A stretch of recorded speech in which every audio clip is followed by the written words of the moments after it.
Olá, pessoal.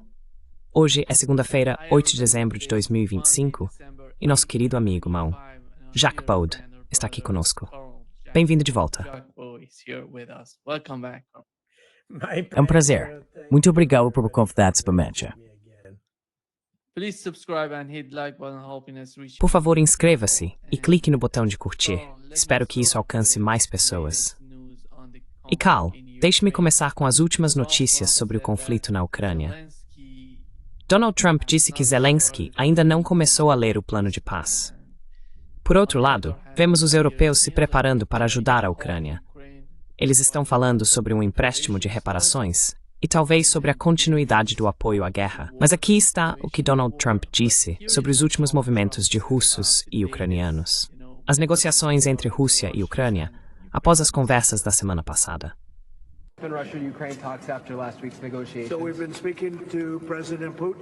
Então temos conversado com o presidente Putin e também com líderes ucranianos, incluindo o presidente Zelensky. Tenho que dizer que estou um pouco desapontado por o presidente Zelensky ainda não ter lido a proposta. Isso foi há algumas horas. O povo dele adora e a Rússia está de acordo. A Rússia... Bem, você sabe, a Rússia acho que preferiria ter o país inteiro se pensar bem. Mas acredito que a Rússia está de acordo com isso. Não tenho certeza se Zelensky está de acordo. O povo dele adora, mas ele não leu. Então um dia você vai ter que me explicar isso, Jeff.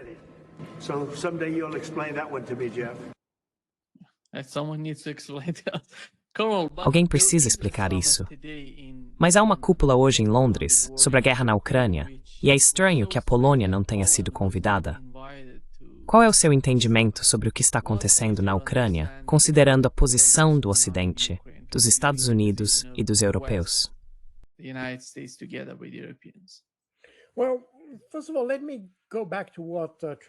Bem, antes de tudo, deixe-me voltar ao que Trump disse sobre esse chamado plano. Na verdade, não é um plano. É uma lista de pontos de discussão que foram reunidos, e o rascunho final foi apresentado na semana passada por Steve Witkoff e Jared Kushner a Vladimir Putin. Mas ainda não é um plano.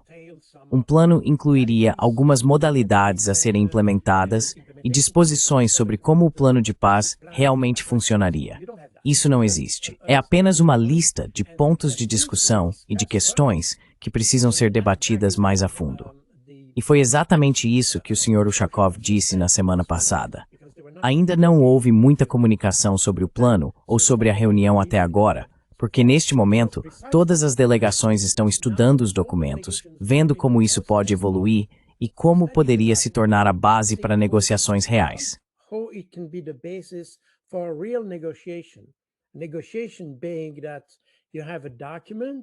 Negociação significa que você tem um documento e ambas as partes tentam definir as modalidades de cada ponto para torná-lo, é claro, de acordo com seus próprios interesses.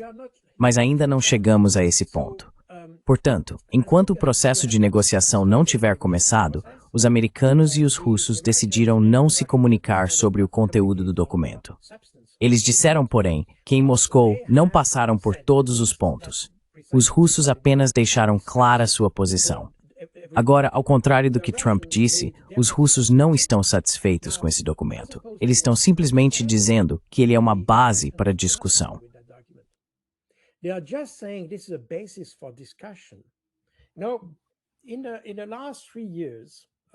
Agora, nos últimos 3 anos, especialmente após o verão de 2022, depois das várias tentativas dos ucranianos de iniciar uma discussão, todas elas impedidas ou interrompidas, mais precisamente pelos europeus, não houve nenhuma negociação real, nenhuma interação ou tentativa concreta de diálogo entre os europeus, os Estados Unidos e os russos. Assim, os russos agora, pelo menos independentemente do conteúdo da discussão, estão satisfeitos porque a conversa está na mesa. Ainda não há propostas concretas, mas os americanos estão dispostos a conversar, e isso já é algo positivo. Foi exatamente isso que Vladimir Putin disse há 10 dias e repetiu na semana passada em Bishkek.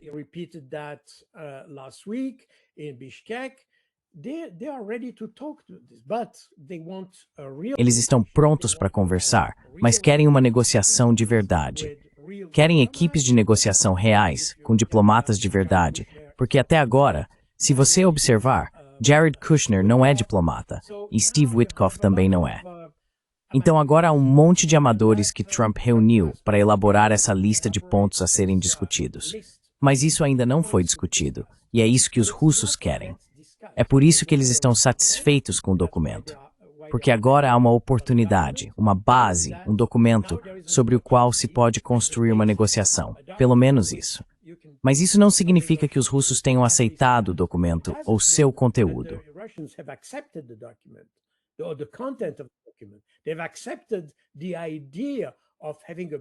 Eles aceitaram a ideia de ter um documento básico para servir de base à conversa, mas não o conteúdo.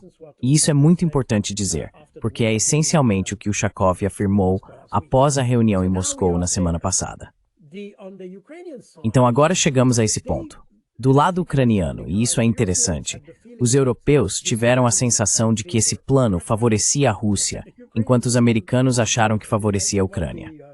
Então cada um pensa de forma diferente, e isso provavelmente é um sinal de que há uma boa base para a discussão. Como eu disse da última vez, na Suíça, consideramos que há um bom acordo quando nenhuma das partes está satisfeita com o resultado.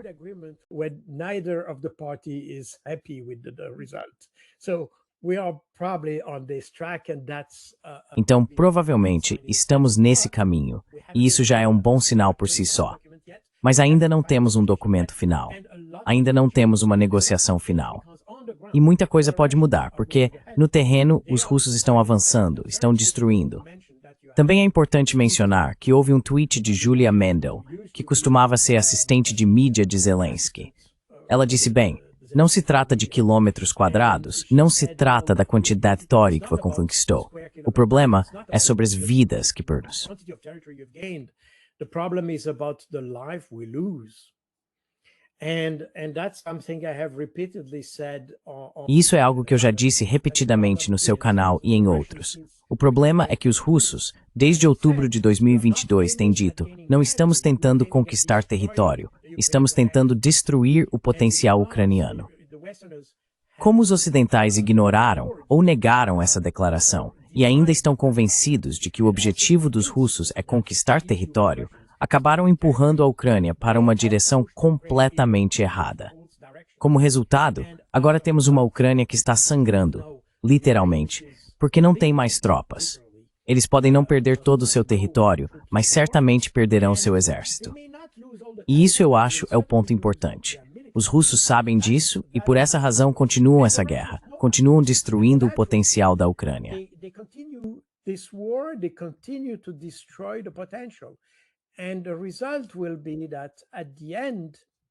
E o resultado será que no fim das contas, e acho que não há absolutamente nenhuma dúvida quanto a isso, independentemente de como o conflito termine, seja no campo de batalha ou na mesa de negociações, ele terminará em termos russos. É isso que os europeus não entenderam. Por isso estão pressionando a Ucrânia a continuar lutando. Eles estão convencidos, e foi isso que Kaja Kallas, aliás, disse há alguns dias. Ela disse que é errado afirmar que a Ucrânia está perdendo. Então há uma espécie de negação ou ilusão na comunidade europeia, porque não se trata apenas da União Europeia. Envolve também o Reino Unido, que já não faz mais parte da UE.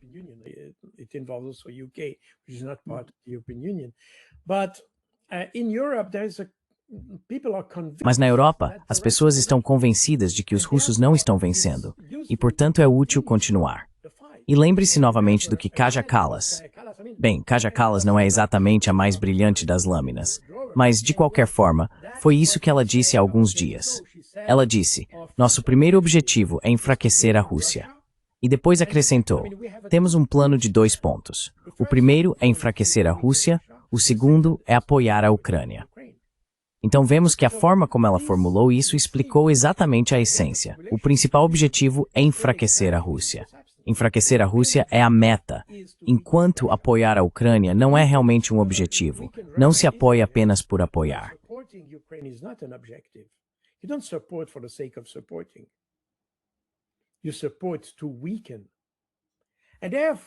Você apoia com o objetivo de enfraquecer.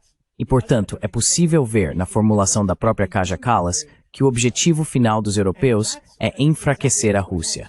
E eles usam a Ucrânia para esse fim. E é exatamente isso que está acontecendo. Agora, duas coisas diferentes acontecendo. Em primeiro lugar, há esse plano que tem sido amplamente discutido no Ocidente e em outros lugares, e falamos sobre isso, acho que no seu canal na semana passada.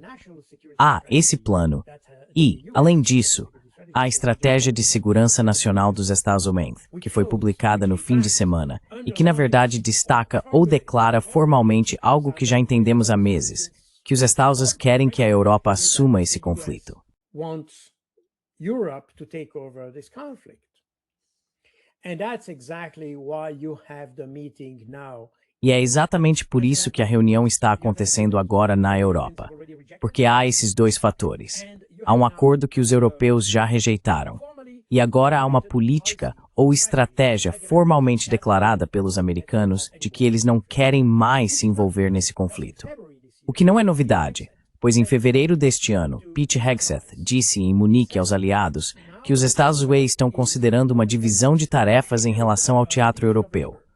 Ou seja, que a Europa deve ser responsável por sua própria segurança, enquanto outros conflitos, como aquele que está mais presente na mente dos Estados Unidos, ou seja, o conflito com a China, devem ter prioridade para eles. This conflict should, for the US, take the priority. And what's happening on the European continent. E o que está acontecendo no continente europeu deve fazer parte do que é mencionado na Estratégia de Segurança Nacional como compartilhamento e transferência de encargos. Trata-se de uma transferência de encargos, ou seja, o ônus da segurança europeia deve ser transferido para os europeus. Eles agora precisam assumir a responsabilidade pelo conflito na Ucrânia. O problema é que a Europa não tem capacidades. A Europa se enfraqueceu e sempre teve essa ideia de que o conflito, ou toda a estratégia, deveria ser conduzido pelos americanos. Os europeus apenas latiram para os russos e, na verdade, dependeram dos americanos para fazer o trabalho. Eles forneceram alguma ajuda aos ucranianos, mas não tão significativa quanto a dos americanos. But not as significant as the American one. That's why they are now taken by surprise. É por isso que eles agora estão surpresos. Surpresos porque não queriam reconhecer o que já vimos nos últimos 8 ou 10 meses. Então, os europeus agora precisam reagir, e a reação deles é uma escolha impossível. Ou eles decidem ir contra os Estados Unidos e dizer não, vocês não podem fazer isso, precisam se envolver na Ucrânia, o que poderia levar a uma escalada do conflito. Porque nesse caso, a única maneira de envolver os americanos seria criar uma situação dramática na Ucrânia. Ou eles aceitam, e ao aceitar a posição dos Estados Unidos e a responsabilidade de lidar com o conflito na Ucrânia, estariam admitindo que mentiram até agora, porque simplesmente não têm capacidade para isso.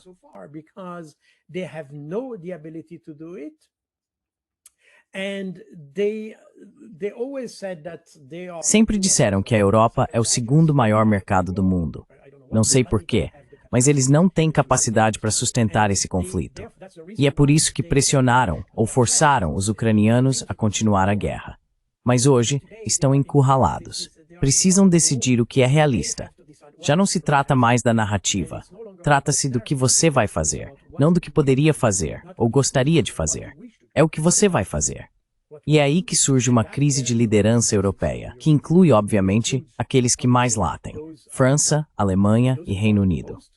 Agora, a Polônia não foi convidada, provavelmente porque a ideia, ou o que os europeus talvez queiram discutir, é o envio de tropas para a Ucrânia.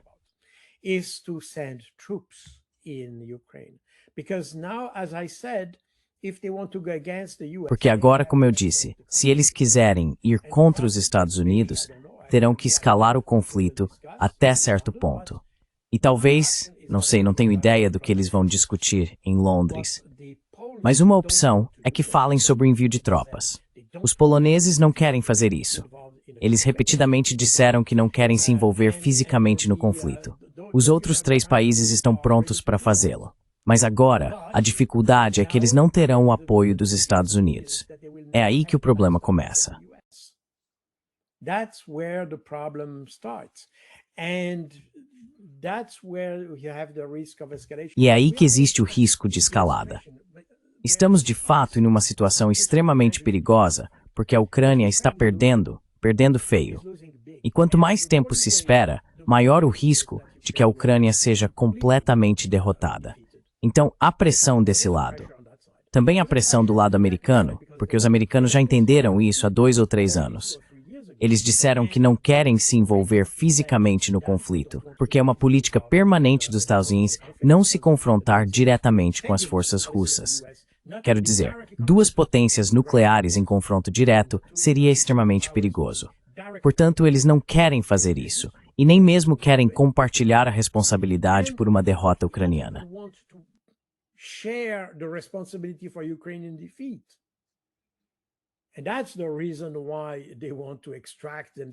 E é por isso que eles querem se retirar do conflito, porque veem que é um fracasso. E Trump não quer ser associado a um fracasso. Portanto, isso significa que os europeus não podem ajudar a Ucrânia. A Ucrânia está fracassando. Os Estados Unidos não querem se envolver ainda mais no conflito, o que significa que os europeus terão que resolver o problema sozinhos. Mas eles não têm os recursos para isso. E é por isso que essa é uma situação impossível, um verdadeiro dilema para os europeus. A menos que percebam que cometeram um erro, reconheçam esse erro e decidam agir por meio da diplomacia. Mas novamente há um problema, porque iniciar a diplomacia significa retomar alguns contatos diplomáticos com a Rússia.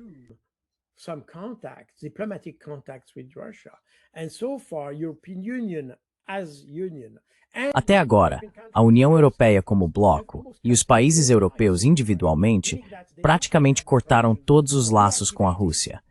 Isso significa que eles nem sequer têm a estrutura necessária para reativar as relações diplomáticas. Quero dizer, provavelmente ainda existem algumas conexões muito pequenas, mas mesmo assim, para reconstruir a diplomacia, é preciso um certo nível de confiança, de credibilidade. E neste momento, os russos não têm absolutamente nenhuma confiança nos europeus. E com razão, aliás, porque os europeus vêm trapaceando desde 2014. Eles continuaram fazendo promessas que não cumpriram. Então, por que os russos acreditariam de repente nos europeus, especialmente agora que a Ucrânia está sendo derrotada? Você deve se lembrar do que Vladimir Putin disse na reunião do Conselho de Segurança Nacional que aconteceu, se não me engano, há 2 semanas. Mas você está achando? I think it was Friday 2 weeks ago. And he said, well, if E ele disse, bem, se os ucranianos rejeitarem as negociações, estamos satisfeitos com isso, porque então alcançaremos nossos objetivos pela força militar. Portanto, para os russos, eles têm a capacidade de atingir seus objetivos de qualquer maneira. Como eu disse, independentemente de como esse conflito termine, ele terminará em termos russos. A única liberdade de movimento, ou liberdade de ação, que os europeus têm é definir o grau em que desejam que a Ucrânia seja destruída. Esse é o seu espaço de manobra. Mas eles ainda não perceberam isso, porque se convenceram de que a Rússia está fracassando. E como já disse muitas vezes, e isso é algo conhecido desde Sun Tzu, há cerca de 2.500 anos, o pior erro que se pode cometer em uma guerra é subestimar o inimigo. E foi exatamente isso que os europeus fizeram. Eles ainda estão fazendo isso.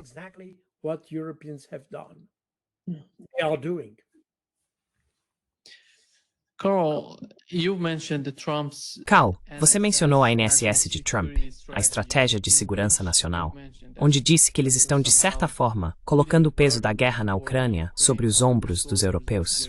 O que está acontecendo quando olhamos para a situação da OTAN? Você se lembra de quando a Suécia e a Finlândia entraram na OTAN e Joe Biden se gabava de que a aliança estava ficando mais forte, mais unida? Mas hoje, olhando para a OTAN, qual é a realidade para os europeus?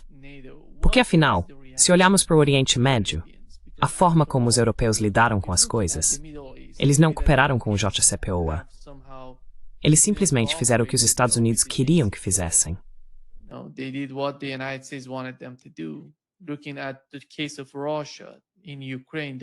Observando o caso da Rússia e da Ucrânia, eles estão fazendo o mesmo. A guerra devastou a economia da Alemanha. Grande parte da Europa foi afetada pela guerra, e agora estão tentando abrir uma nova frente também com a China. Vimos a equipe do primeiro-ministro britânico falar sobre a China como a maior ameaça para a Europa e para o Reino Unido. Então, qual é o significado da OTAN hoje? E qual seria um futuro melhor para a Europa se ela quiser mudar o jogo, se quiser ser um jogador mais forte no cenário global.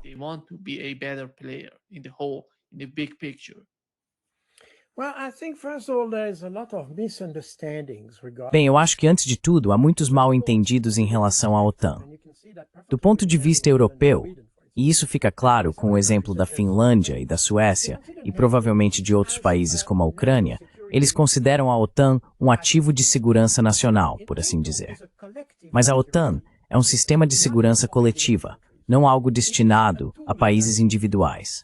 É uma ferramenta que foi desenvolvida para o caso de uma guerra total entre o Oriente e o Ocidente. O Pacto de Varsóvia não existia em 1949, mas refiro-me ao bloco comunista em oposição às democracias ocidentais. Esse é o quadro ideológico sob o qual a OTAN foi criada. E é muito importante lembrar às pessoas que a OTAN é uma aliança nuclear. NATO is a nuclear alliance. The ultimate goal of NATO O objetivo final da OTAN não é proteger países individuais de um ataque da Rússia ou de qualquer outro. É colocar todos os países europeus sob o guarda-chuva nuclear dos Estados Unidos. É por isso que é muito difícil ativar a OTAN em uma situação como a da Ucrânia.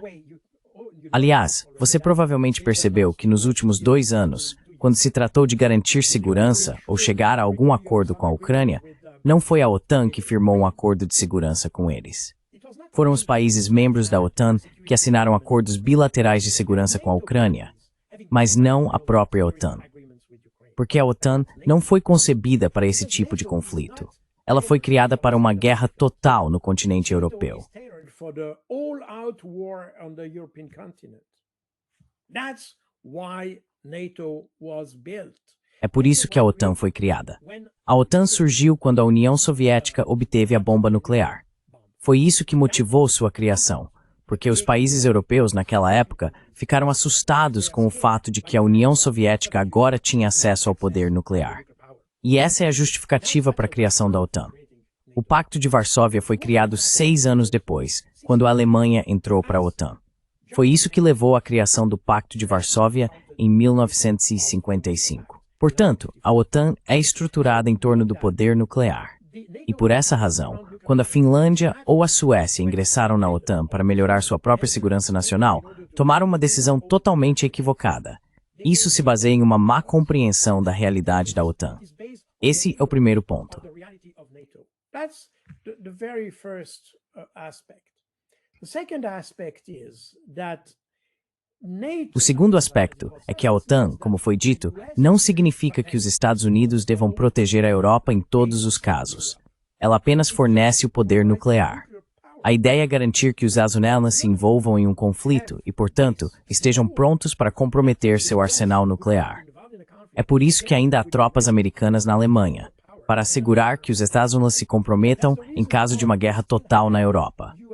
Caso contrário, mesmo que houvesse uma guerra na Europa e os americanos ainda estivessem no continente, eles poderiam dizer, bem, ok, isso é um assunto europeu, não queremos nos envolver.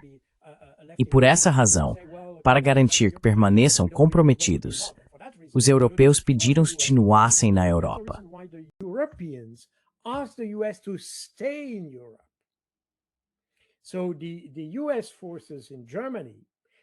Então, as forças dos Estados na Alemanha, que começaram como uma força de ocupação, assim como as forças britânicas e francesas após 1945, mais tarde tiveram seu status alterado pelos Estados-membros. Após o fim da Guerra Fria, quando franceses e britânicos se retiraram da Alemanha, os Estados-membros permaneceram porque precisavam manter um compromisso físico em caso de guerra nuclear. Isso exige que os Estados Unidos tenham algo em jogo no conflito, ou seja, suas forças na Alemanha. Essa é a justificativa. Agora, não compreender isso levou, é claro, a Suécia e a Finlândia a ingressarem na OTAN, o que é um erro de cálculo, pois agora elas fazem parte da ameaça do ponto de vista russo. Como resultado, os russos começaram a posicionar forças do outro lado da fronteira finlandesa.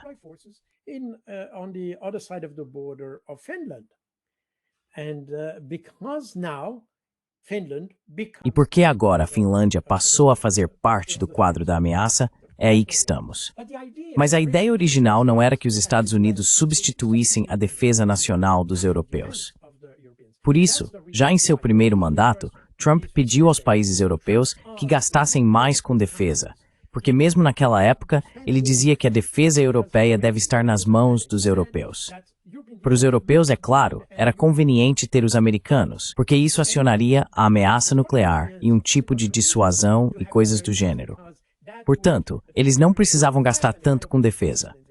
Os Estados Unidos, por outro lado, estavam gastando, bem, pode-se dizer que os Estados-Unidos sempre gastaram demais com defesa. Eles travam guerras em todo o mundo.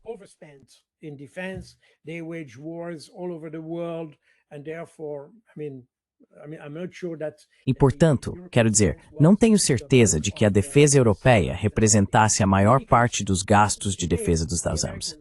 De qualquer forma, hoje os americanos querem economizar, reduzir suas despesas. Eles querem desenvolver a indústria no território continental dos Estados Unidos e coisas desse tipo. Quero dizer, no hemisfério ocidental, para usar a terminologia da Estratégia de Segurança Nacional. E, portanto, eles querem reduzir seus gastos na Europa, dizendo que os europeus precisam desenvolver suas próprias capacidades de defesa e que os Estados Unidos atuarão como um respaldo para isso. Essa é mais ou menos a ideia. E foi exatamente isso que Blinken disse em fevereiro aos aliados. Então não há surpresa nisso. E a OTAN continuará sendo a OTAN. Essa ideia de colocar todas as nações sob o guarda-chuva nuclear não mudou.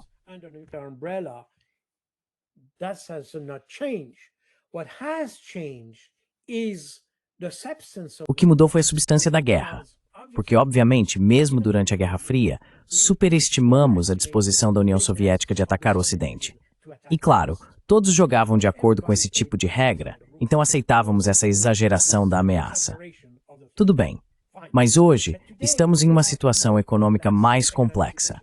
Quero dizer, a Guerra Fria foi a era de ouro da civilização europeia, por assim dizer. Tivemos um crescimento acelerado em todo o Ocidente. Exportávamos, tínhamos influência política, desempenhávamos um papel. Coisas assim. Quero dizer, isso começou a se deteriorar durante os anos 70. Mas ainda assim, durante a Guerra Fria, em linhas gerais, foi a era de ouro da economia, da sociedade e da civilização europeias, se é que podemos colocar dessa forma, para simplificar.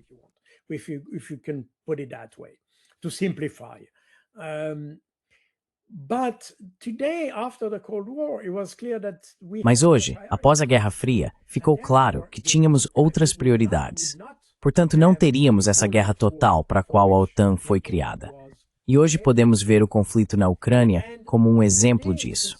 Acho que nunca haveria uma luta desse tipo. Exatamente. Sim, absolutamente. Absolutamente certo. Isso nunca aconteceu. Foi uma ilusão que tivemos durante a Guerra Fria. Mas naquela época podíamos nos dar esse luxo. O problema é que agora podemos ter a mesma ilusão, mas não podemos mais nos dar a esse luxo.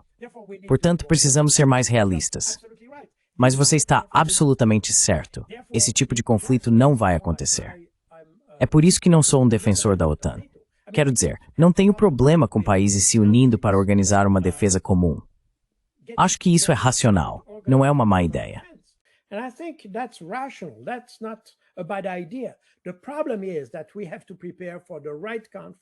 O problema é que precisamos nos preparar para o tipo certo de conflito, antes de tudo. E a OTAN, obviamente, não está adaptada ao tipo de conflito que podemos enfrentar na Europa. A Ucrânia é um exemplo disso. Ela é forte demais, por assim dizer. Ou a própria ideia da OTAN é forte demais para o tipo de conflito que temos na Ucrânia. Porque, obviamente, não queremos recorrer a armas nucleares nesse conflito. Então vemos que a OTAN é superdimensionada para esse tipo de conflito. Conceitualmente, não estou dizendo de forma factual, mas conceitualmente ela é superdimensionada. Portanto, precisamos de outro tipo de arquitetura na Europa. Precisamos redesenhar toda a ideia de defesa. O que entendemos por defesa? E foi exatamente isso que os russos queriam logo após o fim da Guerra Fria, na verdade, ao tentar ingressar na OTAN, com essa ideia que já mencionei várias vezes no seu canal. A ideia de segurança pela cooperação, em vez de segurança pela confrontação.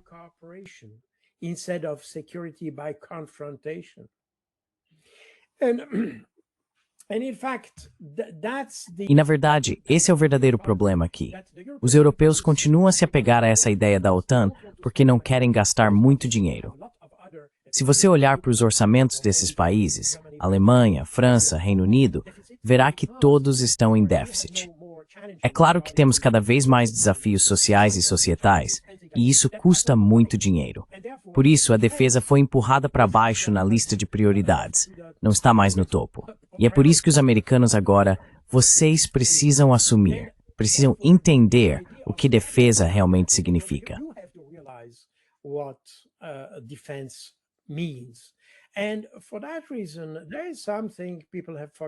E por essa razão, há algo que as pessoas esqueceram.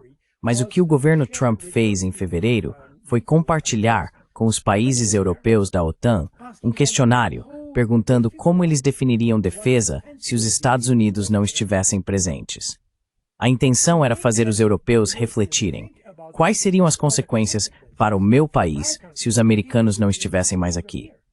Porque esse tipo de debate nunca aconteceu na Europa. Ainda contamos com os Estados Unidos. E é por isso que hoje temos esta reunião em Londres, porque agora na Estratégia de Segurança Nacional foi formalizado que os estadunidenses não querem mais se envolver nesse conflito.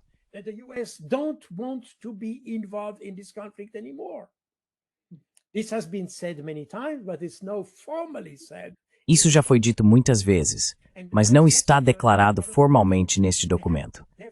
E esse é o problema para os europeus. Eles viveram em negação por 3 anos e agora percebem que aquilo que negaram é de fato uma realidade hoje.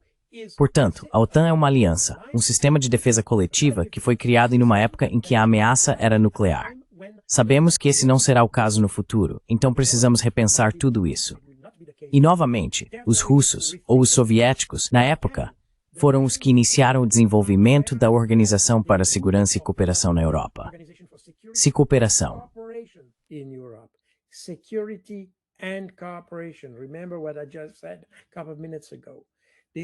Lembre-se do que eu disse há alguns minutos, essa ideia de segurança e cooperação. Foi uma ideia desenvolvida pelos soviéticos.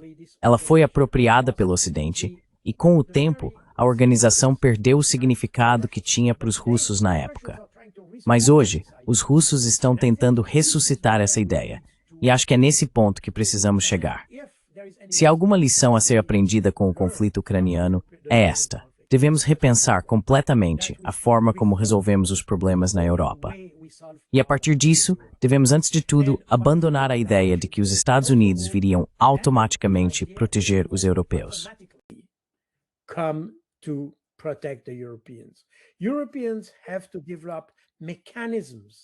Os europeus precisam desenvolver mecanismos em todo o continente, para resolver seus próprios problemas. Aqui, é claro, temos que superar o problema dos estados bálticos e da Polônia, que são, os estados bálticos. Sinceramente, tenho sérias dúvidas sobre suas capacidades e competências intelectuais, para ser honesto, porque nunca ouvimos nada que faça sentido vindo de suas elites. Eles são belicistas, estão sempre latindo. Fazem coisas totalmente inconsistentes com seus próprios interesses nacionais. Então é algo extremo, mas ainda assim exercem uma influência muito forte. Novamente, lembrem-se de Kaja Kallas, que vem da Estônia.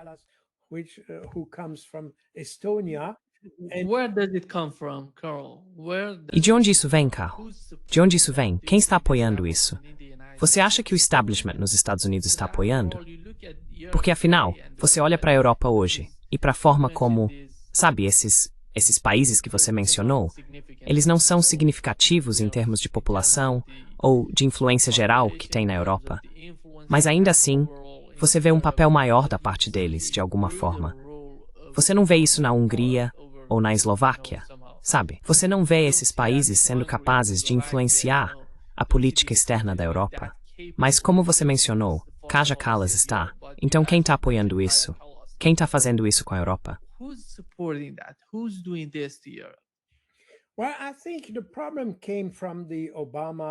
Bem, acho que o problema veio do governo Obama. E provavelmente, do que veio antes, até Obama. O governo Bush, o governo de George W. Bush e depois o governo Obama. Foram esses que começaram muitas guerras e precisavam do apoio de alguns países europeus. Você deve se lembrar de que aqueles que mais relutaram em apoiar os Estados Unidos nesses conflitos foram justamente o que Donald Rumsfeld costumava chamar de velha Europa. França, Alemanha, Itália, principalmente França e Alemanha. Mas a nova Europa, os países bálticos, a Polônia, esses foram os países que apoiaram firmemente aquelas guerras no Iraque. These wars in Iraq. And I mean, if you look at the first contingent to be deployed in Iraq and say, Se você observar o primeiro contingente enviado ao Iraque, encontrará a Ucrânia, a Polônia e outros países, porque todos esses países viveram a Guerra Fria com a ideia de que o modelo de sociedade moderna era o dos Estados Unidos, e isso sempre foi assim. Além disso, esses países historicamente enfrentaram os russos. Isso era verdade até mesmo durante a Segunda Guerra Mundial. Quero dizer, os estados bálticos foram aliados dos nazistas. A Polônia estava um pouco dividida, isso mudou um pouco. Mas o Marechal Piłsudski, que foi o líder da Polônia na década de 1930, era um bom amigo de Adolf Hitler, e coisas desse tipo. Portanto, havia relações muito estranhas e mutáveis dentro da Europa. Within Europe, Mas o ponto comum era o medo de, ou melhor dizendo, o confronto com os russos. Esse tem sido um ponto em comum. E os países bálticos foram extremamente firmes nisso. Eram pró-nazistas. E continuaram assim depois da guerra, aliás, porque após a Segunda Guerra Mundial, costuma-se falar dos movimentos de resistência, dos nacionalistas, até mesmo daqueles apoiados por ex-oficiais da SS na Ucrânia. Mas era exatamente o mesmo na Lituânia e na Letônia. Havia exatamente isso. E se olharmos para os primeiros anos do pós-guerra, até o início dos anos 1960, uma das principais atividades dos serviços clandestinos na Europa era o apoio a esses movimentos guerrilheiros na Europa Oriental.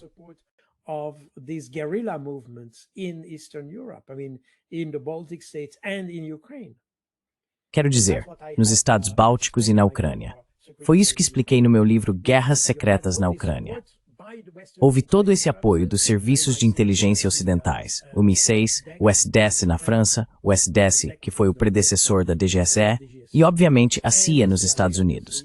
Eles os apoiaram fisicamente, com lançamentos aéreos noturnos de armas e agentes, exatamente como durante a Segunda Guerra Mundial. Isso aconteceu na Europa Oriental, no final dos anos 1950 e início dos anos 1960. Portanto, essa sempre foi uma área em que esse lado esteve ativo. E, aliás, o pai de Kaja Kallas pertencia a esse movimento na Estônia.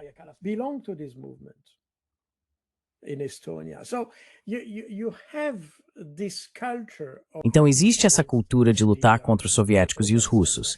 E isso sempre foi um bom ponto de ancoragem para a política dos Estados Unidos, que obviamente era contrária aos soviéticos.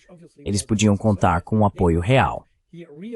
Quando eu estava na OTAN, percebi que, apesar de seu tamanho muito pequeno, os países bálticos exerciam uma enorme influência dentro da aliança. O mesmo aconteceu com a Polônia. A Polônia, sendo maior, obviamente tem um dos exércitos mais poderosos da Europa, provavelmente até mais forte que o alemão. E eles têm a ambição de ser, ou de ter, as forças armadas mais fortes da Europa.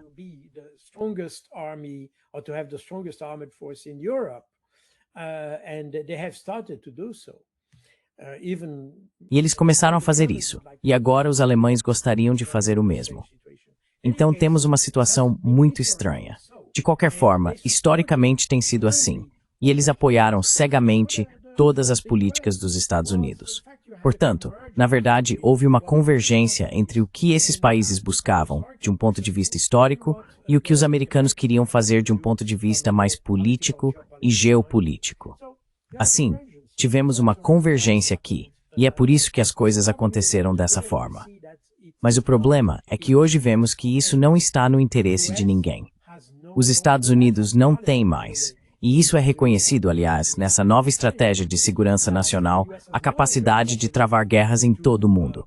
Eles precisam financiar isso, e não conseguem fazê-lo. Portanto, precisam estabelecer prioridades. Therefore, they need to set priorities. Eles precisam reconstruir uma indústria, uma economia, uma sociedade. E, portanto, não podem se dar ao luxo de gastar mais tempo dando suporte, ou melhor, apoiando ativamente conflitos na Europa. Essa é uma tarefa que precisa ser assumida pelos europeus. Assim, os Estados Unidos podem realmente se concentrar na maior e mais importante ameaça aos seus próprios objetivos, que é a China. o maior concorrente, não tanto militarmente, mas economicamente, tecnologicamente e em termos de desafios futuros.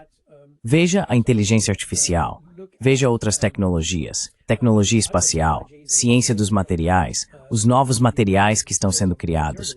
Os chineses desenvolveram novas fontes de energia e coisas do tipo.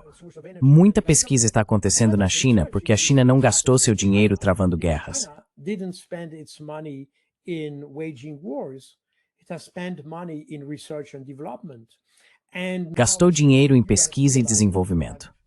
E agora os Estados Unidos perceberam que gastaram muita energia, muito dinheiro e muitas vidas criando guerras em todo o mundo, sem obter nenhum benefício real com isso. Quero dizer, algumas pessoas se beneficiaram. Aquelas do complexo militar industrial certamente se beneficiaram. Mas esse é um segmento muito limitado da sociedade. Agora estão surgindo outros desafios, e os Estados Unidos precisam se reconstruir para enfrentá-los. Essa é a razão dessa nova estratégia. Portanto, eles precisam que os europeus assumam o controle do próprio futuro. E os europeus estão agora cometendo exatamente o mesmo erro que os Estados Unidos cometeram nos últimos 25 anos, gastando muito dinheiro em um conflito sem nenhum resultado. money for a conflict without any result. They are sacrificing the economy. They are sacrificing Eles estão sacrificando sua economia. Estão sacrificando suas sociedades apenas por causa da luta contra a Rússia, o que não faz sentido. E é exatamente isso que precisamos entender nessa estratégia de segurança nacional. Aliás, se você observar a essência da estratégia de segurança, não é que os americanos sejam amantes da paz ou algo do tipo. Não, eles ainda buscam a dominação global, o domínio mundial, ser o país mais forte do mundo, que dita tudo ao restante do planeta. O problema é que eles estabeleceram um processo para alcançar isso, reconhecendo que agora não estão mais em posição de atingir esse objetivo imediatamente a partir da situação em que se encontram. Eles precisam reconstruir sua própria economia. to redevelop their own economy. They have to redevelop their abilities. Eles precisam reconstruir suas habilidades para criar novas tecnologias e assim por diante. Eles têm um sistema educacional em colapso, uma sociedade em colapso e por aí vai. Tudo isso precisa ser consertado antes de alcançar o objetivo de dominação global. Mas esse continua sendo o objetivo final, e acho que é muito importante entender isso. Então esse documento não significa de forma alguma que os Estados Unidos estão desistindo de lutar contra os russos.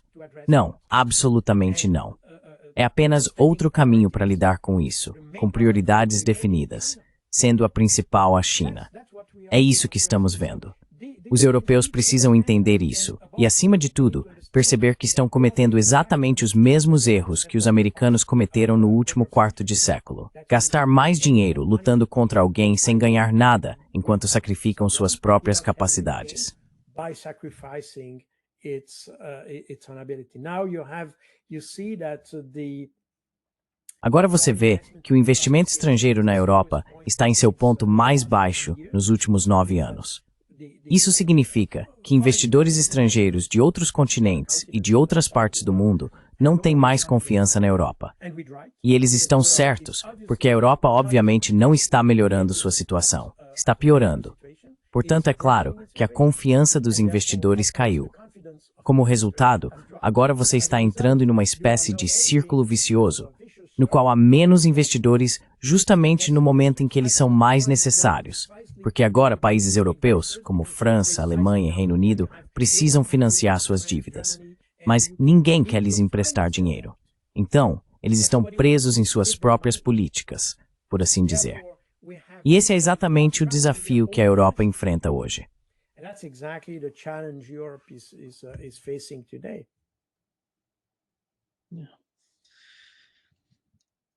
Thank you so Tab much, Grad Carl, Carl, Paristočko for being nízke. with us today. Aspris Very quizás. informative, as always.